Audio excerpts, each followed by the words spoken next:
meeting to order. Acting as chairman, Charlie Foskett, vice chairman. Al is out of town. We tried to get him on Skype, but it doesn't seem to be working. Paul is on Skype, and just to let you know that after the passage of the Municipal Modernization Act a couple of years ago, electronic participation in meetings is permitted by members with certain restrictions. But for example, you can't count as a quorum, but you can attend a meeting and vote. So this is our first attempt. As I mentioned, we've had some really great support from the Arlington IT department, and we thank them for that. Not only are we getting the Skype connection, but we're also able to use this Wi-Fi connected, highfalutin new screen. Okay. Tonight we have 3 articles for the special town meeting review. We're very fortunate to have Adam Chaplain, town manager, and Sandy Pooler, deputy town manager, here to lead us in this discussion. And David Levi is a new member of the committee. We'd like to welcome you, David. Thank you. And did I say that right? Levy. Levy, sorry. Okay. There's only probably 2 ways to say it, and we actually picked the wrong one, right? So what I'm going to suggest is we each go around a table and each say our name and precinct so that David has a chance to put the face to the names, okay? So I'm Charlie Foskett, Precinct 8, and this is? Sandy Pooler, Deputy Town Manager. Adam Chaplain, Town Manager. Thomas Cacavallo Jr., Precinct 11. Pete Howard, Precinct 10.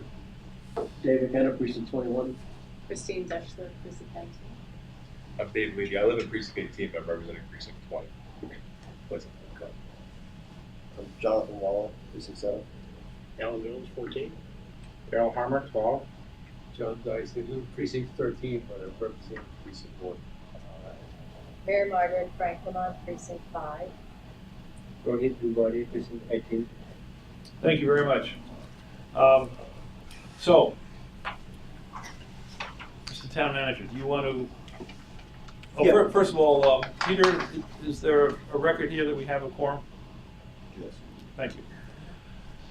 Would you like to begin with Article 4? Article 4 is the Hardy School.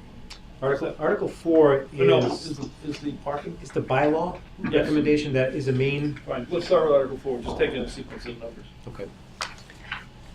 Thank you, Mr. Chairman. So there's a couple documents that were passed out tonight. What should be on the top under the agenda is a memorandum from Town Council to the Finance Committee and myself. And then there are some supplementary memoranda regarding Articles 5 and 6, and then a further memorandum from Town Council regarding a reserve fund transfer request that we'll get to after the special town meeting article discussion. So the first article that Town Council addresses in his memo is Article 4. Article 4 is proposing a bylaw amendment to create a structure for how the town will consider expenditures from the parking benefit district. Last spring, in meetings with the Finance Committee and then ultimately town meeting, there was an endorsement of creating a parking benefit district, but an agreement or a commitment made that before we expended funds, we would come back and propose a structure by which the Finance Committee and Capital Planning Committee, good if the chairman has the materials here, talking about, that we would come back, propose a bylaw that would basically outline how the Finance Committee, Capital Planning Committee, and then ultimately town meeting would review and endorse proposed expenditures from the parking benefit district. So this will be a main motion from the Board of Selectmen because it is a bylaw change, but it's here for the Finance Committee's review, discussion, and potential vote of support because obviously it deals with financial matters. So it's pretty straightforward. The proposed text or proposed vote is actually in the memo in front of you. That just lays out that the Parking Implementation and Governance Committee will submit a statement of revenues, estimated revenues and expenditures on or before February 1st of every year. And you'll note there's language of the Parking Implementation and Governance Committee or other designee, because the Parking Implementation and Governance Committee is a creature of the Board of Selectmen, And should the board in the future choose to change the name, create another vehicle for that, we wanted to have the flexibility to be able to do that under this bylaw. They'll make those recommendations or provide those detailed estimates. Finance Committee will review anything that relates to operating expenditures. Capital Planning Committee would then review anything that relates to capital planning expenditures. And then ultimately, recommendations would be made to town meeting for their endorsement of the expenditures. We use the term endorsement because statutorily it's not an appropriation. There's no statutory requirement for town meeting to vote an appropriation to spend these monies. So we don't want to create confusion by creating an appropriation when one isn't statutorily necessary. But what we try to do here is mimic the way the town handles its community development block grant funding process. The CDBG, Community Development Block Grant money, is money we receive from the federal government, goes through a subcommittee process with a subcommittee of the Board of Selectmen, and even though there's no town meeting vote necessary, we bring it to town meeting to endorse the expenditures every year. So that that's what we based this on, except instead of a subcommittee of the Board of Selectmen, we would have additional review done by the Finance Committee and Capital Planning Committee. So the Board of Selectmen, 2 Mondays ago, voted favorably to recommend this vote. There's some slight changes that were made from the initial vote, just cleaning up the language. But otherwise, I expect the Board of Selectmen on Monday night to finalize their vote to recommend this to town meeting. Peter? Adam, D 1, 2, and 3 talk about when various things are done. It would be more clear, at least to me, if 1 and 2 said the current fiscal year and 3 said the ensuing fiscal year.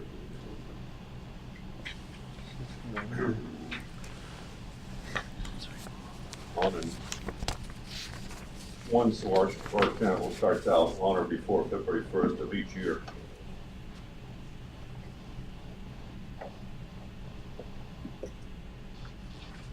So you're saying on or before February 1st of the current fiscal year, Parking Implementation and Governance Committee will, to the end, say, submit projected revenues and expenditures for each parking benefit district in Arlington for the upcoming fiscal year? Right. That sounds reasonable enough. Some similar wording of 2. So you're suggesting,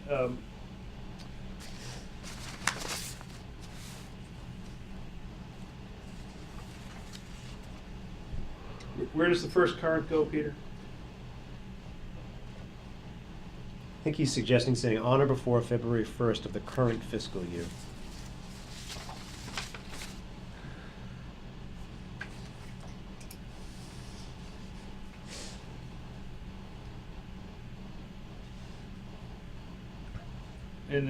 And then the ensuing between, prior to the last fiscal year? Yes. Does everybody have that? And the same thing in 2, 3. the 3? Or something similar.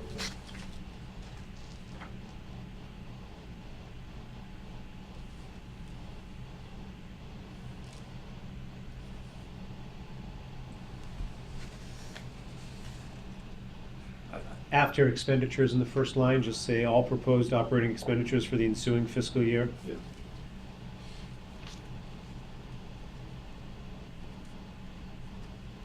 I think that's what's intended. Yes, it is. In both 2 and 3? Yes. Your change in recommendations to be voted. Perfect world, yes. Probably too complicated given this process. So Adam, are you happy with those changes? Yeah, I think they provide clarity and don't functionally change the recommendation. Okay. Any other questions?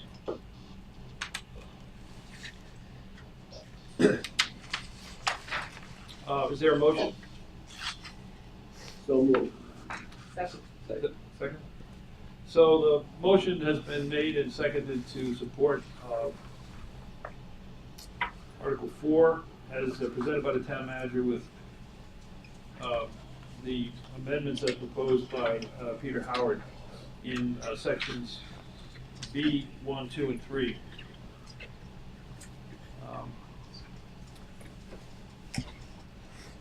Is the committee happy with taking a vote now, or would you rather we postpone the vote until later? Okay, all in favor? Opposed? Okay, that's unanimous. Thank you. And I would recommend those changes to the Board of Selectmen Yes. on Monday. Thank you, Adam. Thank you. Okay, you want to go on to the next? I will. So, Article 5 is asking for endorsement of the ability to expend parking benefit district funds during the remainder of this fiscal year. Part of the discussion last spring was to not expend funds until a bylaw had been put together and proposed, and to potentially come back at a special town meeting to be able to access parking benefit monies. I understand the bylaw is not in place yet, and so we can't follow this entire procedure, but I will tell you that the Arlington Center Business District, Chamber of Commerce, the Center Merchants, the Parking Implementation and Governance Committee, myself included, are really chomping at the bit to be able to start to reinvest in the center with these revenues. So what we're asking for under this article is to endorse an expenditure plan that's contained on the flip side of the memorandum, the memorandum that I provided. The proposed vote structure that is in the under Article 5 in the Town Council's memo is not the actual vote structure we recommend. This is probably what we would recommend for a full season's vote, because this talks about actual parking management budget as well as the parking benefit district, which we're not talking about here. So if the committee was to vote favorably on the expenditure plan, I'd ask Town Council to rework the voted language to match up with what we're trying to accomplish here. So if we look at the spreadsheet on the back side of the parking memorandum, you can see on the top, I did a highlight of expenditures just to try to show you where we are against where we thought we would be when we talked last in the spring.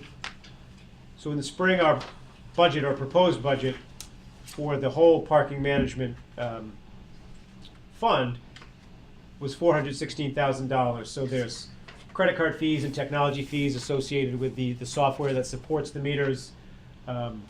There's a further processing credit card fee, coin collection, First Parish lease. For those of you who don't know or recall, we lease those spots from First Parish that are directly across the entrance from the library. So we lease the spots, but then we collect the meter revenue from those spots, and people are obviously able to use them for patronizing the center and going to the library.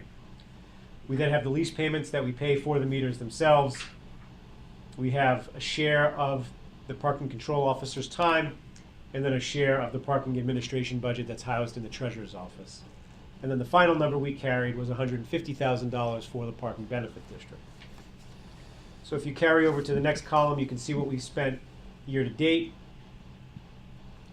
Carry that over to a projection. We've updated our projections of what we would spend based on the year-to-date expenditures, and you'll see overall we're projecting to spend $12,000 less than what we thought we would spend in the spring.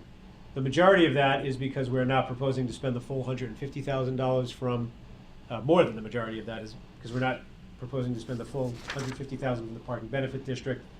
And you can see the two areas up top, the Elevon credit card fee and the coin collection fee are slightly higher than what we projected. The coin collection fee is because that was an estimate and we have actual costs now. And the credit card fee is in direct correlation to how many credit card transactions there are and our revenue collected. So when I get down to revenue, you'll see why that expenditure is higher, because we're collecting more revenue than we had projected to be collecting. So any questions about that top graph? I'm just curious, what service does the credit card company truly provide for that? What is it, $50,000 or so? They take the money from the user's credit card account and place it into our bank account. And they charge a transaction fee each time. They sure do, don't they? Thank you. I think Alan has a question, Mr. Chair. Al, sorry. The revenues aren't broken down between cash and credit cards. Do you know what percentage the credit card fee is? What the I don't know how much of the revenues, how much of the revenues is from credit cards? So you know what, I have that and I didn't bring it. I can provide that to you. I'm trying to calculate I mean, 3% is sort of normal. I don't know above that or below that. I believe it is 3%. I think one of the IPS credit card fee is a flat amount. I believe it's 15 cents a transaction, and then the Elevon fee is a percentage, which I think it is 3%, but I can confirm that. And the system, the software system we have does break it down between cash and credit, so I can provide that as well. I assume somebody shopped around for the best deal. They're just curious how it compares to consumer rates. Yeah, so for the first line, the IPS line, that's the vendor that we bought the meters from. So there isn't shopping around for that because it's their technology. I suppose we did shop around for it when we went out to bid for the meters themselves. This weekend we can shop around. And then Elevon, yes, that there's only a few processors, and they were the most competitively priced. Yes, Al. So the second question, it looks like you've just taken the first 6 months and doubled it to go to the projection, right? Projection is twice. Correct. And I guess my gut is there's sort of worse weather and stuff in the second half of the fiscal year than the first half. Do we have any relevant experience that says that just doubling it is an accurate projection? Or do you think that's optimistic, pessimistic? I would say it's fairly accurate because even though you'd think it's strong in the summer, it's not because a lot of people go out of town. So there's actually more activity in town during colder weather than there is in the summer weather. And we also have experience in that in December, we don't charge on Saturdays in the lots. So there's already sort of a decline in December. So I guess I would roughly say it's pretty fair. It's not perfect, but it's pretty fair to double it and have a safe assumption of what you're going to make. If the projection's wrong and we come in under the estimate and we've endorsed 130,000, does the committee cut back, or is there? I mean, 130,000 is spending the entire thing. If that projection is a bit optimistic by $20,000-$30,000, what happens to the $130,000 that's endorsed?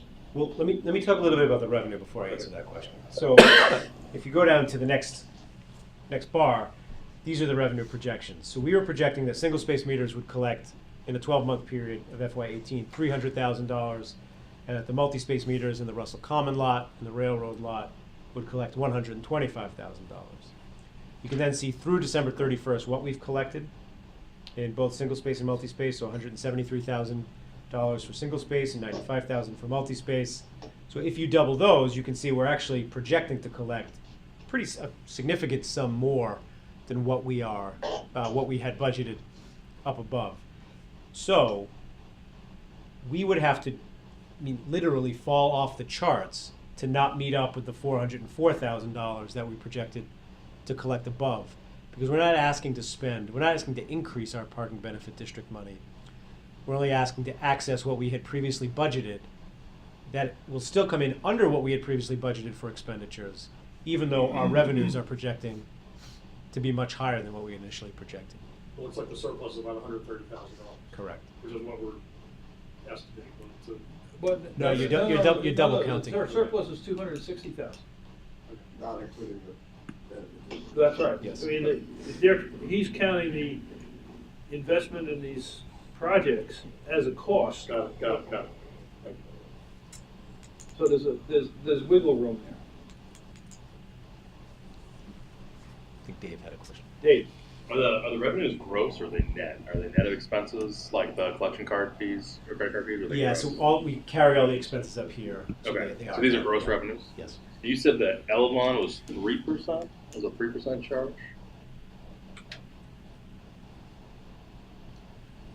Let's see. I think it is. I'll have to confirm it. It could be higher. That would mean like you're bringing like 1.6 million in revenue. There might be a floor. Like those are charges, much more. Yeah, you're right about that. Yeah, I'll have to confirm what it is. It could be, I could have had it backwards too. It could be a flat amount. I think the credit card processing is around 15% of the revenues, right? There Total might revenues. be a floor on what they can do. Pardon? There might be a floor. You know, I don't know. Yeah, like a fixed amount plus, that they have to have a minimum, right? It's about 15% of the total Of the revenue. total We don't revenue. know how much of that's cash and how much is credit. Right, that's right, could be the credit card, revenues are less. It just seems like a lot of money, Alan. That, I guess I would respectfully say, because we deal with this a lot when we started taking credit card payments in the treasurer's office. There was a lot of concern about how much we charged for using the credit card. And I think it seems like a lot because in our daily life, we don't know how much the businesses that we go to are getting charged by credit cards. Yeah. But they are. I know, lot. it just irritates me. So the whole and it's thing fair to is be, it's not the uncommon, service right? they provide is pretty minimal, in my opinion, given what they do for me. Yeah, just to be clear, I wasn't challenging the cost as much as the clarification, because to your point, it's probably a lot easier for shoppers in this district to pay for their credit card than like fishing around for change and, Yeah. worrying about it. So, to get people in the store, it's probably worth it. It's just a thorn in my side, that's all. So just, excuse me one second, Adam, this 538,000 in revenues, Yes. this is incremental. Am I right in saying that this is incremental to all the other parking revenues that we previously had? Is that correct? Not entirely. We previously had multi-space meter revenue, so the single space meter revenue is incremental. It's probably a deeper analysis to do because of the pricing structure. We intentionally wanted to drive more people into the lots by pricing higher on the streets. So there's probably an argument to be made that there's an incremental gain in the lots by pricing on the streets, but that's a more detailed calculation. But we had metered lots before. So, if we take the 130,000 off your total cost, that would put us at an operating cost of about 276,000. Is that right? Yes. 274,000. Yes. So,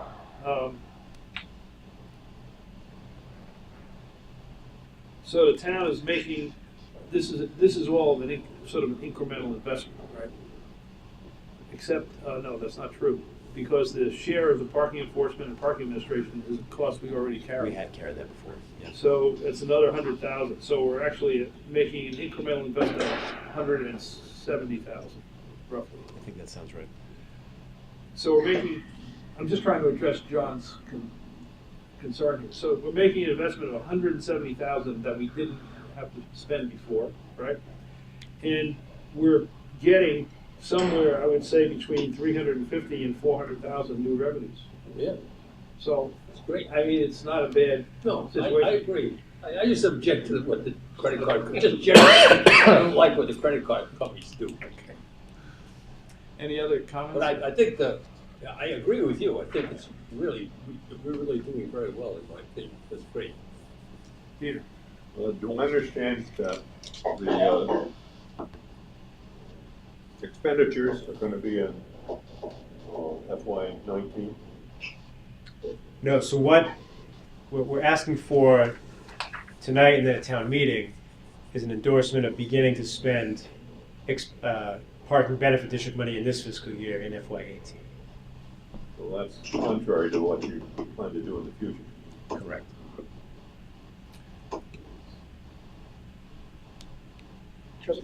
And what will be done in the future will be through the regular town meeting. The proposed language at Article 5, should that be fiscal 18 meter revenue? Yeah, this language, this was a draft memorandum, and this language would look like what we would do at annual town meeting. Doug has to redraft this Okay, language. all right, and so that will cover us for the rest of this. Charlie, just have another, Yes, Steve.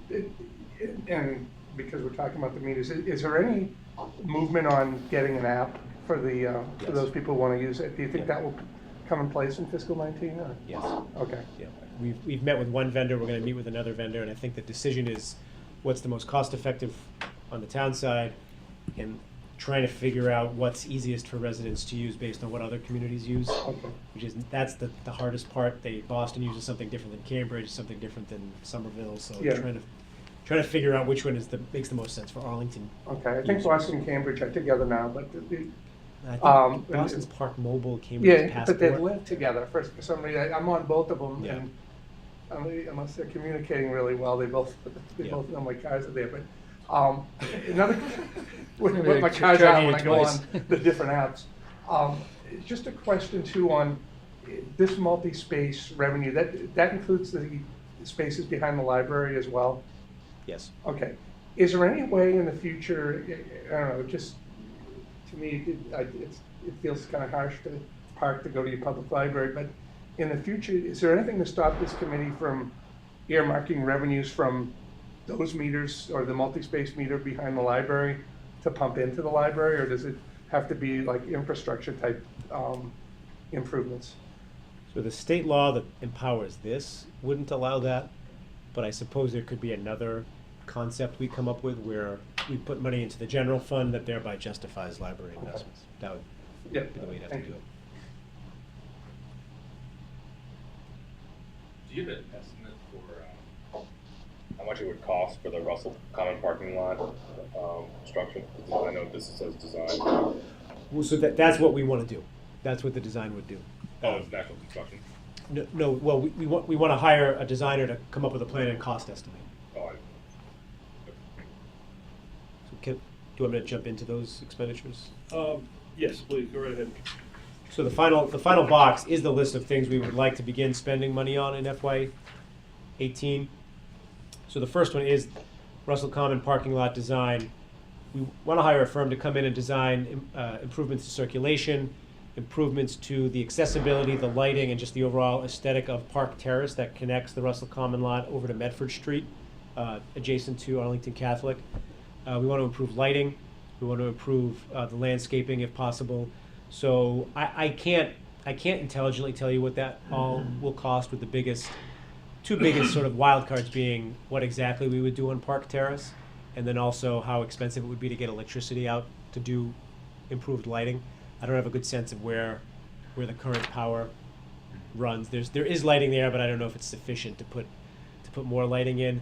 But I would think that there would be a pretty significant capital investment, orders of magnitude, hundreds of thousands of dollars, that we'd have to come back and have a further discussion about how we would consider funding that. Second one, sidewalk snowbank removal. What we'd like to do is go out and get bids for a private contractor to come in and poke some holes through snowbanks along the sidewalk so that people don't have to walk the entire length of a sidewalk to come back up around and feed the meter, as well as to dig out the front of the meters. So we're trying to be clear not to take all the snow away or to shovel sidewalks and alleviate business owners of that responsibility, but to improve access from the parking spot to the sidewalk and then access to the parking meter itself. That's, I've tried to say from the start, that's going to be a tough one in terms of a number, as snow and ice budgeting is, because if it snows once, you won't spend $25,000. If it snows 30 times, you'll spend far more than that. So we want to go out to bid, get a price, and see if we can get something started if it snows again this year. Aren't the businesses induced to do things like that? I mean, I don't object to what you're talking about, but it would seem to me that it would behoove a business owner to make access to parking in front easy. I think some do it anyways. Yep. The bylaw requires they shovel, I think, a 48-inch pass. I see. So going beyond that, on some of these wide sidewalks, it's in front of Pasha, Time Moon, Bank of America. Yep. Sidewalk's quite wide, so the bank gets really large. That's an example of when we get a lot of snow. This 2 storms ago, when we get that big snowfall, Yep. I mean, you literally can't reach Right. the meter. So I mean, in a perfect world, the businesses would clean it all up, but I think it's a hard expectation to have. Why can't we do Christine. this, why can't we do this in-house? Why can't DPW handle that sidewalk? They could, but it would be 4 days later.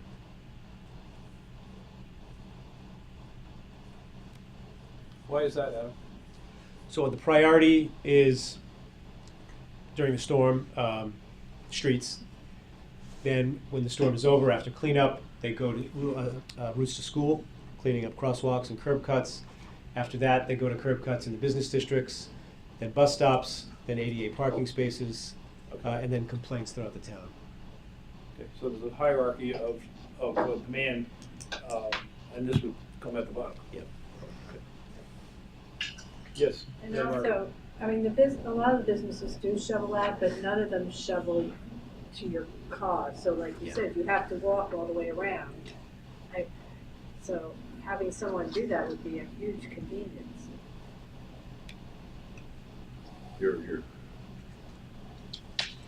Okay. Adam? Okay. Next one is sidewalk cleaning. The intention of the committee there would be to do power washing on sidewalks in primarily Broadway Plaza.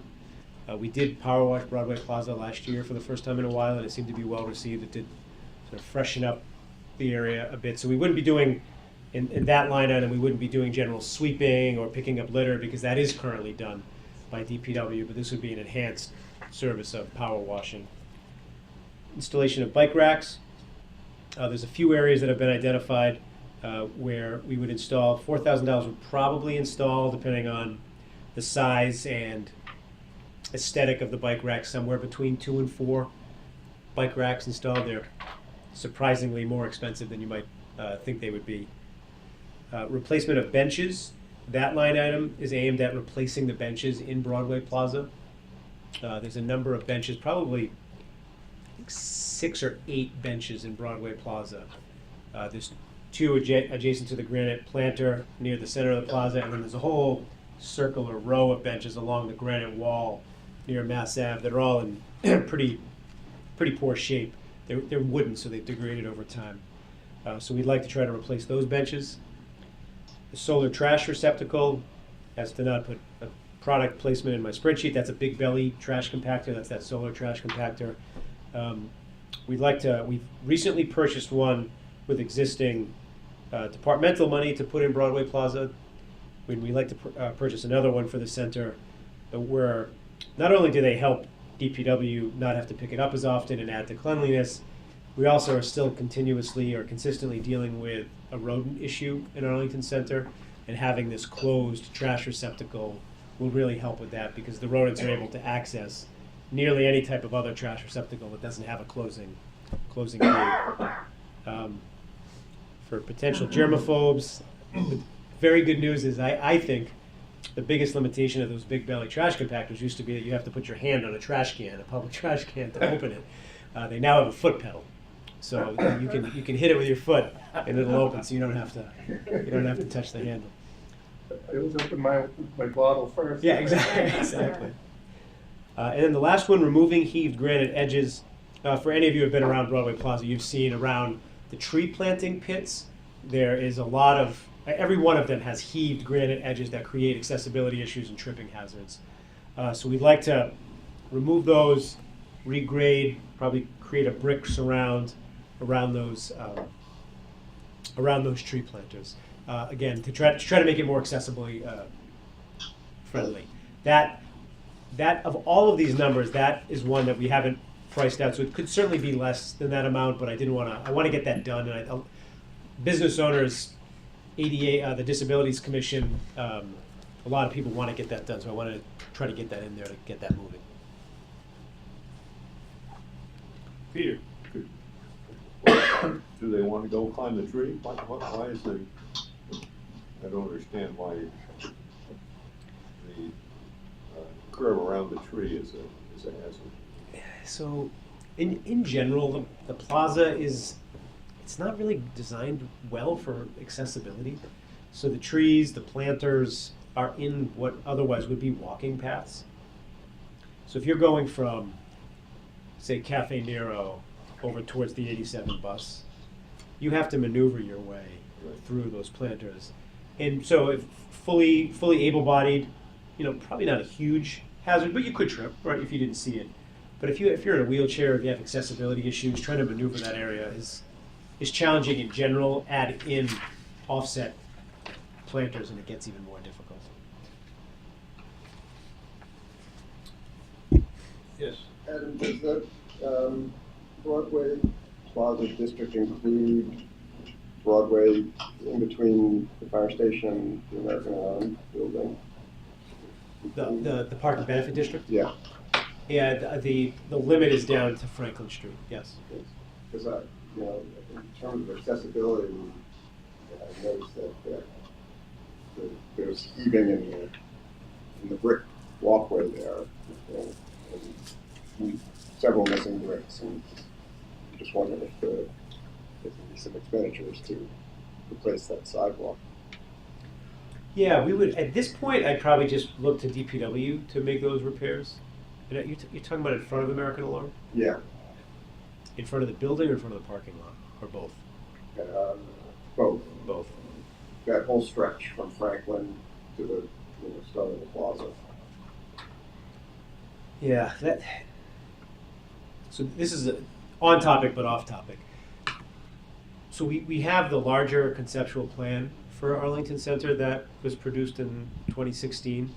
We applied for a MassWorks state grant to do the project. The estimated project for the whole plan is $6 million. So that would go from Pond Lane up to Bartlett Avenue. So it's a pretty big stretch. Been doing the sidewalks as part of that. So we didn't get the grant. We're back into trying to figure out what our next strategy is for seeking funding. And I would say more than just that sidewalk, in a good part of Arlington Center, the sidewalks are in very poor condition. So there's an argument to be made that we should budget and replace those soon, now. But if we replace those sidewalks and ultimately want to implement the conceptual plan, we'll be moving curb lines, which will render any sidewalk replacement sort of futile, because you can't pour a sidewalk and then move the curb later and have it all work out. So I don't have an answer sitting here tonight about what we're going to do. But in my mind, I don't think we can wait years before we fix those sidewalks. So we have to dig back in and figure out, do we give up some things that the conceptual plan was calling for and replace the sidewalks now? So that's a long-winded way of saying probably not going to be able to just replace that sidewalk immediately because of that larger context. But I think we do have to act sooner rather than later because of the condition of the sidewalks in general. Thank you. You're welcome. Yes, Alan. Two questions about Russell Coleman. Who sort of is overseeing that process? Is that planning? Planning? Yes. And the other question is, if there's any consideration for solar canopies? We have separately from this, our energy manager has been talking with a few firms about solar canopies on Russell Common Lot. So we are going to make sure that there's coordination.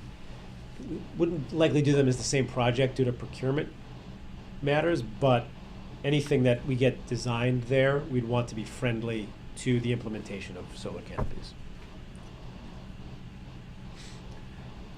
Adam, I have a question. You just mentioned that you have a $6 million program in mind for upgrading Pond Lane to Bartlett Street. Correct. Okay. And that includes the Russell Broadway Plaza area. Correct. Okay. So do you have the grant for the entire $6 million already? No, we did not get the grant. Oh, you did not? I thought you said you got the grant. No, we did not get the grant. Okay. So then where I was headed was whether the replacement of benches and the granite edges was somehow going to be redundant in time, but apparently not. No, so the way we've sat with Mass DOT and we had applied for the MassWorks grant. So Mass DOT, to some degree, that's a long process. So if we were able to access Mass DOT funding, we could do some of the larger project, but it would take some time. And we may still pursue that. But Mass DOT will not pay for Broadway Plaza. And when we met with them, didn't really see the stretch from Pond Lane to Pleasant Street as something they would like to fund. They saw from Pleasant Street up to Bartlett as something that they would likely fund. So that would leave that area, without funding, or we'd need to come up with the funding. The MassWorks grant that we applied for was, to get a MassWorks grant, you really have to demonstrate economic development, housing growth, some real tangible benefit. We were basically saying this could open up the door for a benefit without a benefit already ready to go. Most successful MassWorks grants get a benefit. So we don't today have a project in the pipeline in the center, so I'm not bullish on a MassWorks grant, coming back around tomorrow or next year. Thank you. Other questions? So is the committee ready to vote on this article? So this is just, I want to remind you that this article and the previous article are basically the result of an agreement between the chairman of the Finance Committee and the town management last year when this project was discussed. This entire concept of project was discussed at length. And so while this expenditure that's on the chart here is for fiscal year 18 and does not exactly follow the sequence, the time sequence that's outlined in the Article 4, I think the essence of and the spirit of Articles 4 and 5 are being followed by the request that the town manager is making to us today.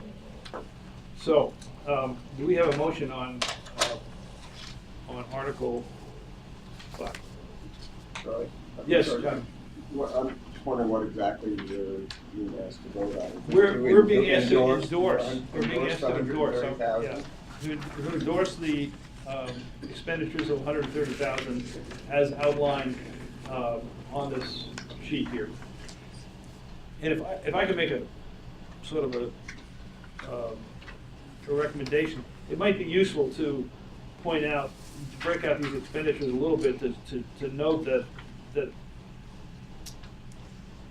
parking benefit is not, the money for the parking benefit district is not a raw cost here. This is like an investment. It's a benefit of what you've done. Okay? And in addition, the share of the parking enforcement and parking administration is actually a reduction of town operating expenses. Right. So there's a slightly better picture of what you're doing than what's on the sheet here. Jonathan, is that your So moved. Yeah. So you moved. Is there a second? Second. Moved and seconded. All in favor? Paul, are you in favor? Got it. Thank you. Okay, good. So the next article has to do with the Hardy. Ready? Please. Thank you. So the committee may recall in the spring, there was a decision made by the school enrollment task force to recommend moving forward with a 6th classroom addition at the Hardy Elementary School. Normal course of business, in fact, in the time that I've been here, I don't think we've ever asked for an appropriation before, a final appropriation before there was some level of design performed. But based on a goal of getting this project built, done, and open, we asked, based on an assessment done by HMFH Architects and then a second assessment done by Shelmet Design and Construction, sort of a pro forma, what do we think this 6th classroom addition would cost? We asked for a $3.5 million appropriation in the spring. We then hired an architect, hired an OPM. They started going through the process, and as they went through design and started doing further cost estimating, a number of things arose. So one thing that happened was the general cost is just more than what was initially estimated in those reports prepared by HMFH and Shelmet, to the tune of somewhere between $200,000 and $300,000. Secondly, as they've gone through the building, based on the fact that the cost of this project exceeds the threshold by which making ADA upgrades or repairs or adjustments to the remainder of the building get triggered, by the Mass Architectural Access Board. There's work that we need to do in that regard. And then we had put a $50,000 placeholder for some solution to expanding cafeteria capacity at the school, but that number is looking more like it'll cost $200,000, though that's still a cost estimate. We also, in that $3.5 million, I would say we didn't adequately ask for enough construction contingency based on our experience with building both renovations and new buildings. So I lay some of that out in the narrative in the memo, but if you flip it around to the spreadsheet that's on the back, if you start at the top, we have our actual architectural fees. That's the contract we have with Feingold Alexander Architectural. We have our actual OPM fees with Jones Lang LaSalle working as our owner's project manager. We have our other soft costs that we know to date, hazmat testing and mitigation, other testing throughout the project. We have the current construction cost estimate. That is through construction drawing, so that's the best cost estimate you can get before you go out to bid. We have a number in there for the required accessibility upgrades, things that we know we won't get a variance on from the Architectural Access Board that we have to do, and those are currently being estimated at $175,000. You see the cafeteria capacity is misspelled, enhancement at $200,000. We have previously budgeted amounts for fixtures, furniture, and equipment, and technology, each $144,000. That's based on the MSBA formula of $1,200 per student for each of those categories. This isn't an MSBA project, but historically we've used that metric to guide budgeting for those materials. And then an overall construction contingency of 15% of the project cost. So all the figures above that construction contingency figure is 15%. Below that, you'll see some additional work in regards to accessibility upgrades. There's some work that we're going to be requesting timed variances for that we could do in the future and be able to plan for with capital planning over the course of the next 2 to 3 years.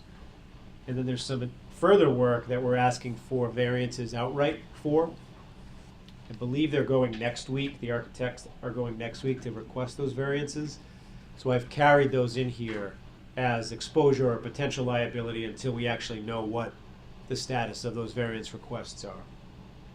So if you take that $4.6 million total, add those two accessibility upgrade exposure totals, you'll see that we come up $1.4 million short as compared to the spring 2017 appropriation.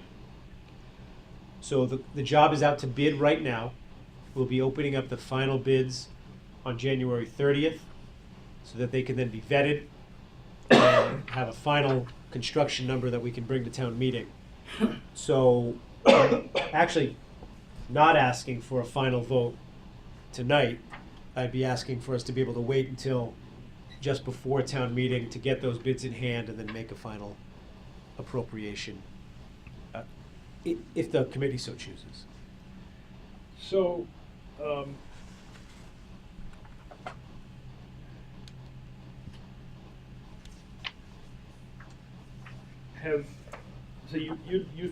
you think all these numbers are going to be firm by the time of the town meeting on the 12th of February? So the big number will be firm, the current construction cost estimate. So the 350 is firm, the 172 is firm, the 143 is firm.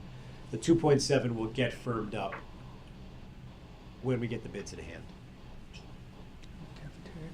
The cafeteria number, we're doing the cafeteria as a change order because the bids are already on the street, so that won't be firmed up by January 30th.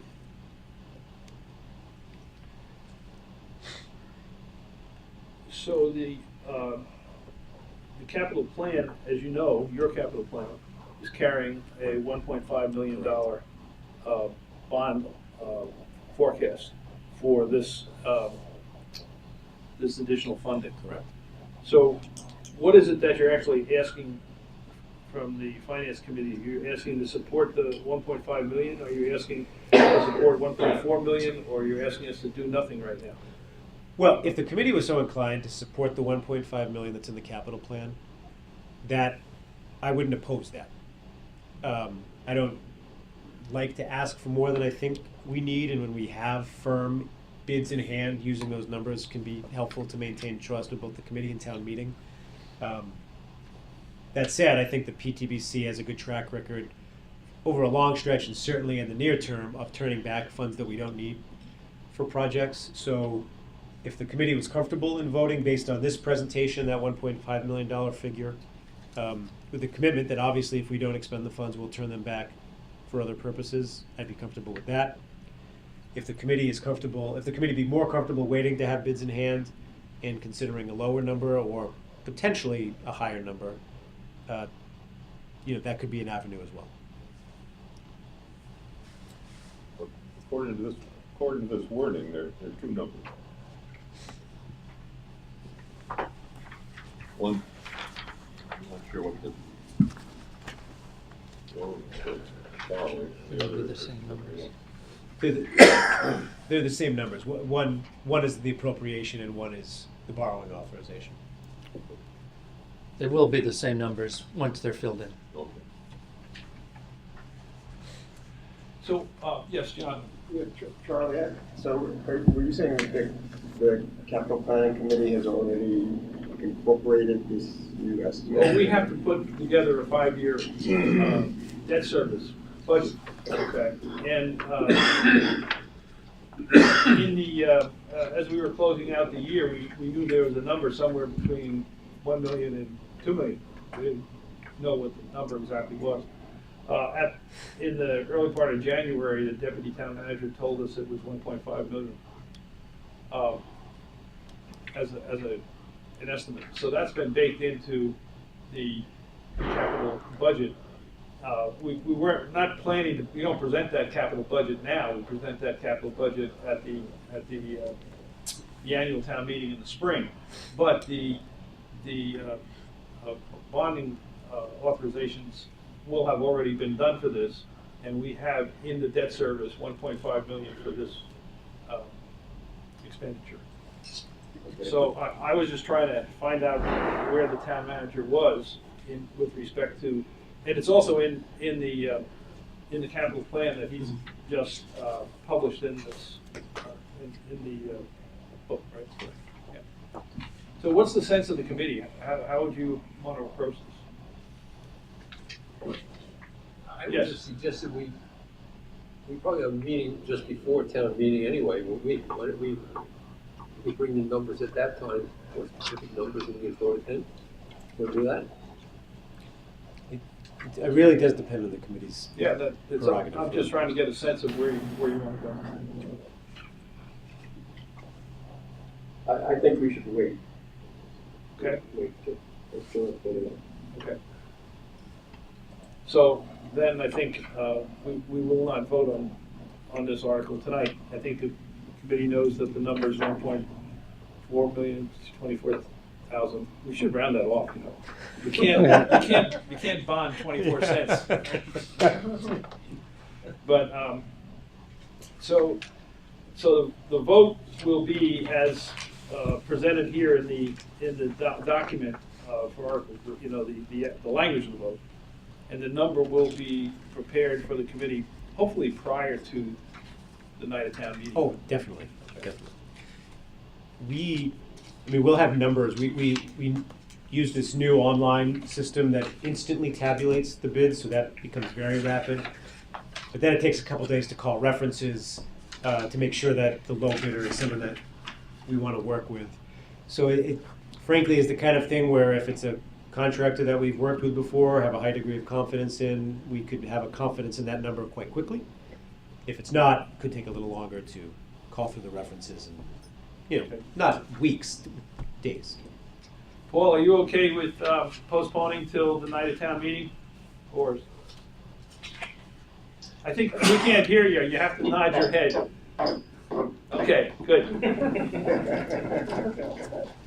Okay, so that's what we'll do. Thank you for the presentation. You're welcome.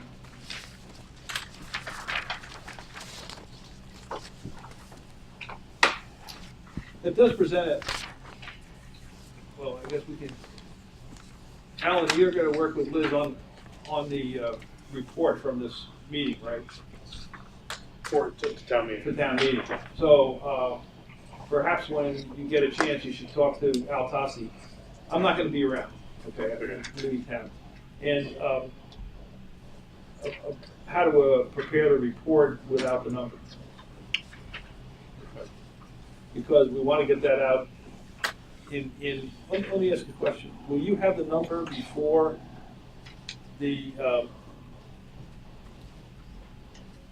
selectmen's report goes out to the town meeting members?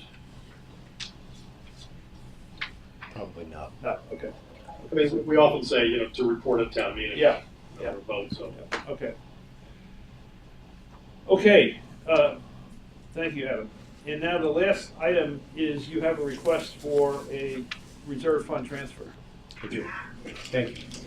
So the final memo you have in front of you is from Town Council outlining a settlement that was recently reached with a resident who was unfortunately on a stretcher with the Arlington Fire Department, and the stretcher was dropped, causing some pretty significant injuries to this resident's elbow and arm.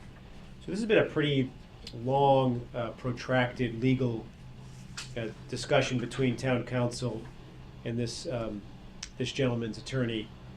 Ultimately, you can read in the Town Council's memo, it comes down to being a damages claim. Statutorily, these claims are capped at $100,000, and ultimately the Town Council negotiated a settlement of $75,000 based on the extent of the injuries and the medical claims associated with it.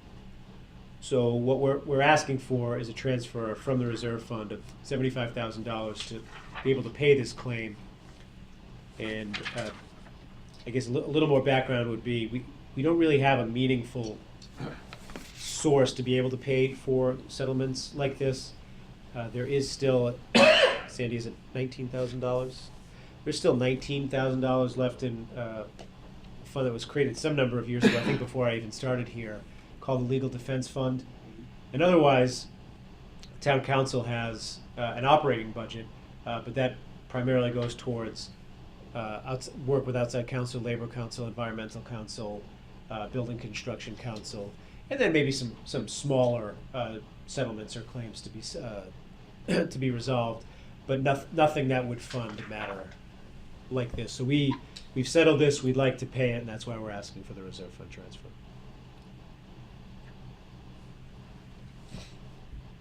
So there are no, just to paraphrase my question in my email to you, Adam, there are no reserve funds or revolving accounts or other funds in the town's fund structure, similar to what the Workman's Comp has to handle these sort of claims. No, the only one is that Legal Defense Fund that has that $19,000 balance. I do know both Town Council and our workers' compensation benefit attorney do often state that we should at some point think about establishing such a fund to be able to use for matters like this, but right now there's no such fund, or at least not a fund with a balance like this. Questions? Peter? What was Mr. Foreman on the stretcher for in the first place?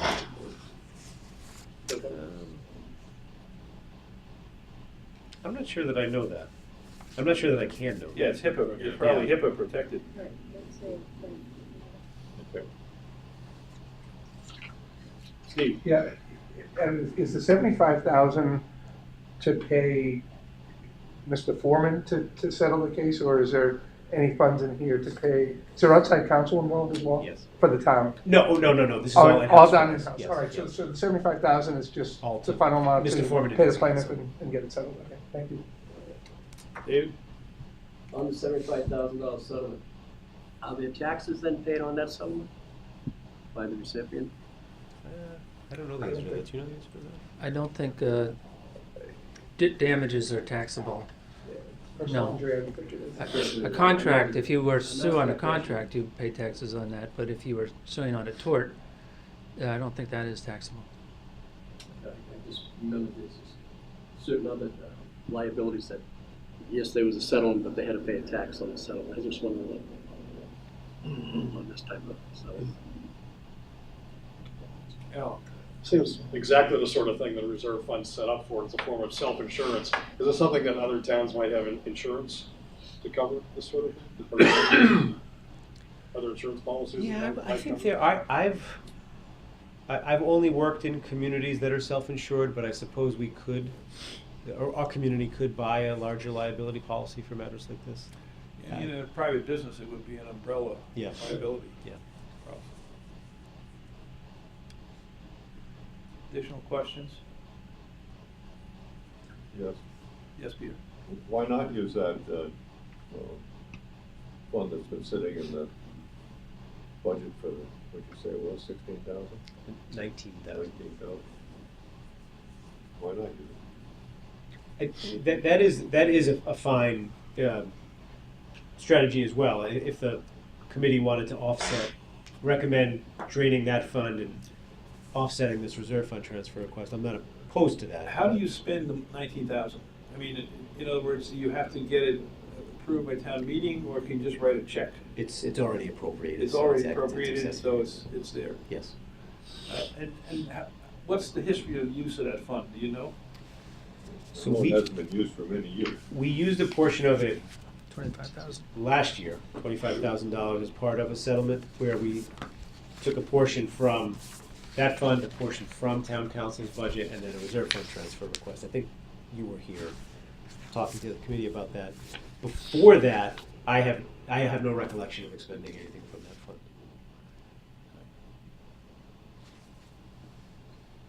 So, I guess the question is, if you swept that fund,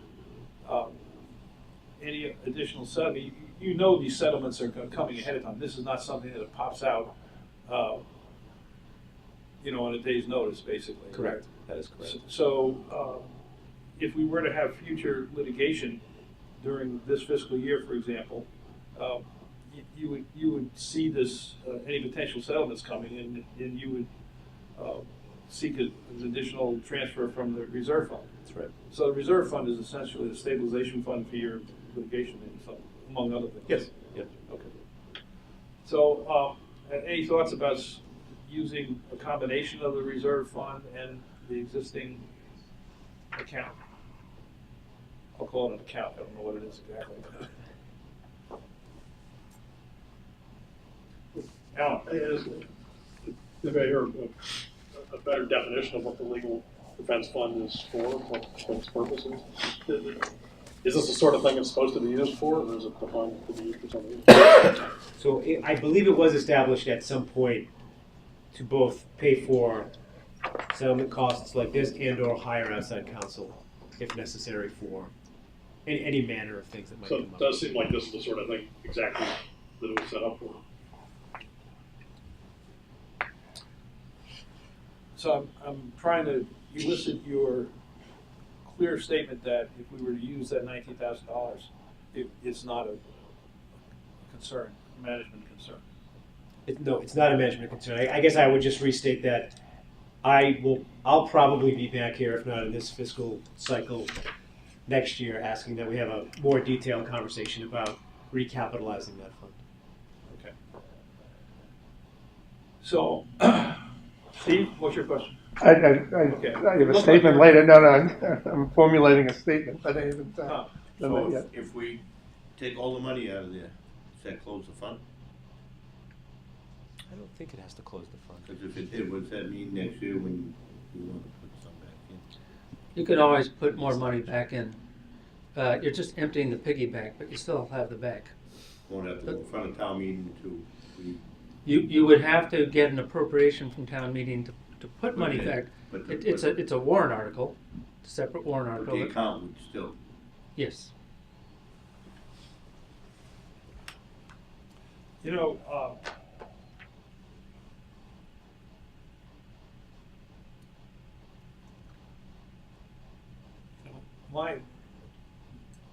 In a town with a $160 million budget, it just seems to me that having a $19,000 fund to handle incidental legal expenses is not a terribly bad idea.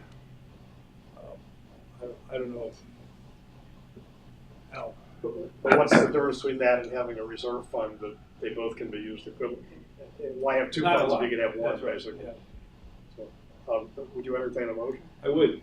Okay, we'll move a $56,000 reserve fund transfer with the expectation that 19,000 comes from legal defense fund.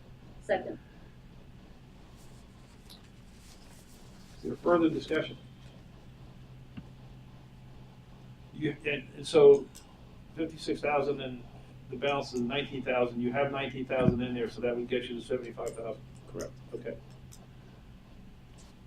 Yes, Steve. Yeah, has the warrant closed for the regular town? No. Okay, so do you see yourself putting a warrant article in now to fund it for fiscal 19, the legal defense fund?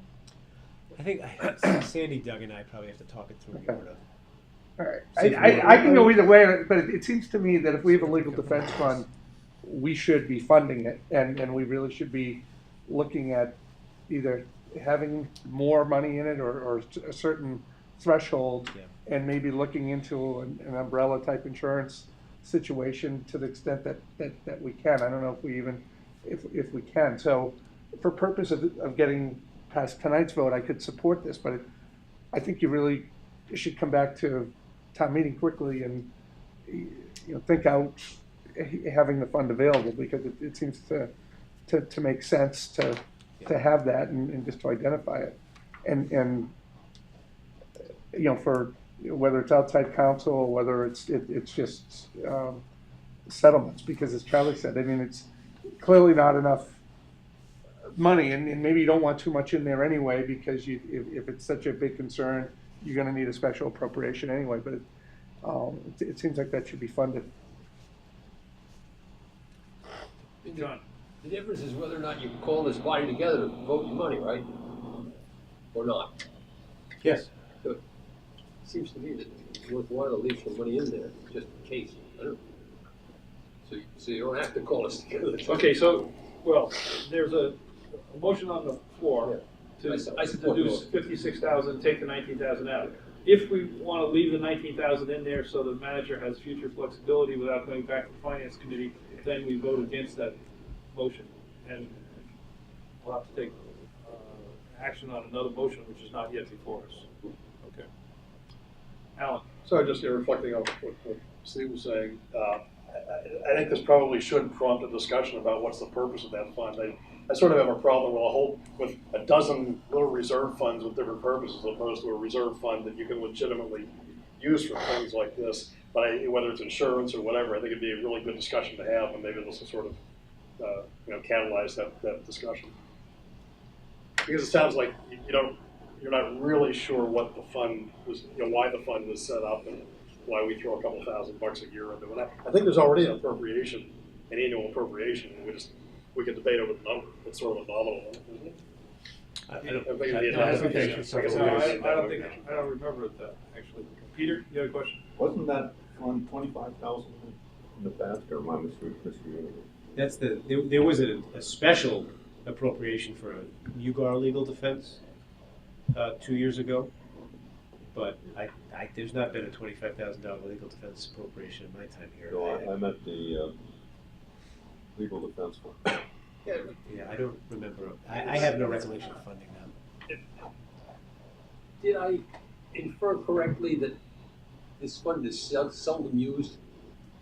It seems to me you could recall only one previous time when you had to take money out. Did I hear you that The correctly? first time that we've used it, I've worked here since 2010. The first time we used it was last year. Yeah. So the munis reports that Sandy had I don't think they go back beyond that, and that there's no expenditures that we can see. So we could do more research to see when it was established. If you have to hire outside counsel or something, is that in the legal budget anyway? Generally, yes. Yeah. But it seems to me it's superfluous if you hardly ever use it. Well, I think maybe if I could just focus the conversation a little bit, we should debate whether the fund deserves to be there or not at another time. Right now, we wanted to say they have a need for $75,000. Do we do a direct transfer of $75,000 from the reserve fund, or do we do 56,000 and 19,000 coming out of this legal defense fund? And that's the motion that's before us by Alan. Is that seconded? Did somebody second that? Christine. Other questions? So, the motion before us, made by Alan, seconded by Christine, is to transfer $56,000 from the reserve fund to the managers, for the manager's use in settling litigation. The balance of the settlement will come out of the existing legal defense fund. All in favor? Aye. Opposed? Opposed? One opposed. So, this is something I'm not used to doing.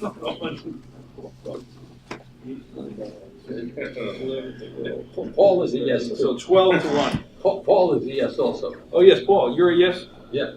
What is, he gave us Okay, thumbs up. 13 to 1. Okay, so is that Settles it. good? Yes. Okay. Do you have a letter or a request form that we can sign tonight? That's what I was gonna. Okay. We can send in the memorandum, is that a? Yeah, I think that would do. If you have a clean copy, but I'm scribbled over. Nope, that's not it. If you don't have any more of those, I'm just gonna have Charlie sign here.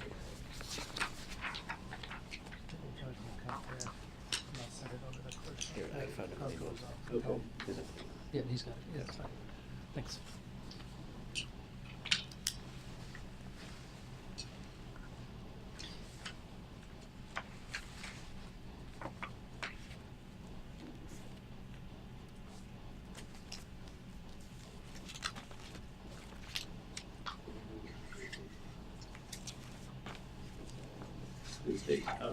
It's 8/17, right? Yes.